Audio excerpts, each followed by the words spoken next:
The second mind map on the Second Punic War is called about Hannibal's leadership. You are bound to get a question in the exam. Either the 15 mark essay or the 20 mark essay is going to be something about how good was Hannibal. So we have to make some judgments here. We'll start over here. In 221 BC, age 26, when Hasdrubal the Splendid dies, Hannibal is selected as the commander of the Carthaginian army in Spain, only 26. A couple of years later, the war starts. He attacks Saguntum, which is why Rome starts the war against him in the first place. So the siege of Saguntum, a fortified city in Spain, it's an 8-month siege, which Hannibal leads in person, and according to the sources, he's wounded during the siege. Now, why mentioning this? He's wounded. He must be leading the men personally in battle, taking risks. One of the reasons he's such a good leader is that he took risks alongside his men. He didn't ask his men to do things that he wasn't willing to do. Okay, 2. The journey to Italy. Hannibal's leadership during this. So he leaves Spain in 218 BC. Travels through over the Pyrenees mountains into what we would today call southern France, Gaul, comes across the River Rhone. Very wide, fast-flowing river. First off, he has to battle a Celtic tribe, the Volcae, on the other side. And there's a famous story where they're waiting for him, so he sends a force upriver, they cross in secret, come out behind the Volcae, send up a smoke signal. He attacks over the river, his force from behind attacks from behind, and they destroy the Volcae, gets across. Good leadership. He then builds rafts to cross, and there's a story about getting the elephants across by building specially disguised rafts that look like earth, so the elephants will go on them. And then once he's across, he gets his army across, and then the Romans who are in the area sort of find him. They realise he's there.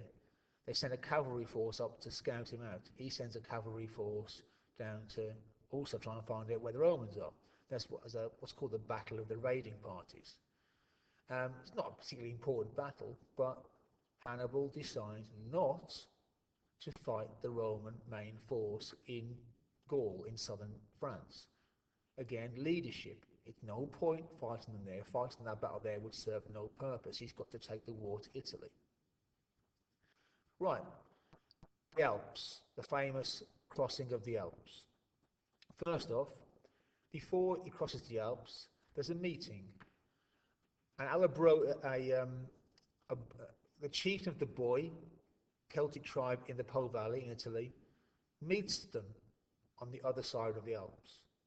And Hannibal has this guy talk to his troops, saying, look, when you get to the Po Valley, my tribe's waiting for you. We're going to form an alliance. We'll have supplies for you. Together we'll fight the Romans. Again, good leadership, saying to his men, look, we've got allies when we get there. And look, this bloke made it across the Alps. It must be possible. On the way up the Alps, a tribe called the Alabrosians ambush them. Remember, they take up positions above Hannibal. He sees they go home at night. So during the night, he has troops climb up to their positions so they can't ambush them. He fights his way through. Another tribe tricks them, says, we'll be your friend, we'll lead you through. Hannibal says, okay, but doesn't trust them, has his men stay in battle formation, so when they are ambushed, he can fight them off. Again, good leadership. Once they reach the top of the Alps, he makes his speech to his men, saying, there's Italy, we're almost there, lads. On the descent, there's a famous story where the path is blocked by a giant boulder. Hannibal heats it up, red hot, pours sour wine on it so that it cracks and they can get through it. Again, showing great leadership. So the journey to Italy shows fantastic leadership of an army. Yeah. Then he arrives in Italy in 218 BC, and he shows his battlefield genius. First battle, Ticinus, 218 cavalry skirmish. Beats the Romans there, injures Scipio the general, 2,000 Roman dead. A little while later, the Battle of Trebia. He hides his brother Mago with 2,000 men in a gully, a little valley to the side, fools the Romans into crossing the river at dawn to attack him. Then attacks them. Mago comes out from behind, catches the Roman army, defeats it. 28,000 or so, 30,000 Romans are killed. A year later, Lake Trasimene, Hannibal sees the place for an ambush. He sees the mist comes off the lake in the morning.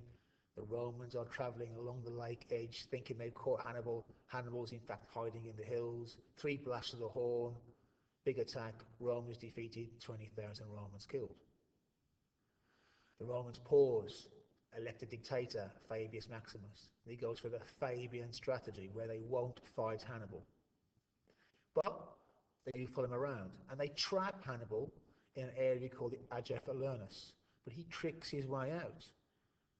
The Romans are blocking the way out. At night, he sends cows to the pass, towards the pass, with flaming torches on their horns. The Romans can see the light. They think it's Hannibal's army, rush out to meet him and stop him, thus removing themselves from the way out. Hannibal then gets his men out and then rescues his cows, humiliates the Romans. Great leadership. The Romans then go back to, okay, let's destroy Hannibal with a big battle. And at 216 BC, they get this huge army, the biggest they've ever collected. They face him at Cannae, and Hannibal manages to encircle this massive Roman army, even though his army is smaller, and wipes out 50,000 Roman dead. So in less than 2 years, you've got 100,000 Roman soldiers killed. He's a battlefield genius.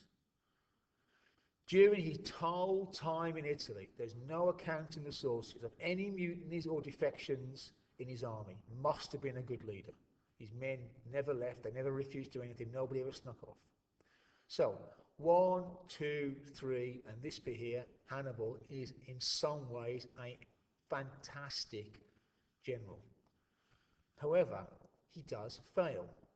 He fails to defeat Rome. He has several opportunities to attack Rome. He never actually attacks Rome. After Trasimene and Cannae, he could have at least tried to attack Rome, but never did. Missed opportunities. After Cannae, when the Romans go back to the Fabian strategy, Hannibal can never think of a way to beat it. He then thinks, right, I'll get Roman allies to swap sides. And in the south of Italy, lots of them do. But that doesn't really work. All it means he's got to defend those people with quite a small army against huge Roman forces. So the southern strategy, you could say, actually makes his position worse.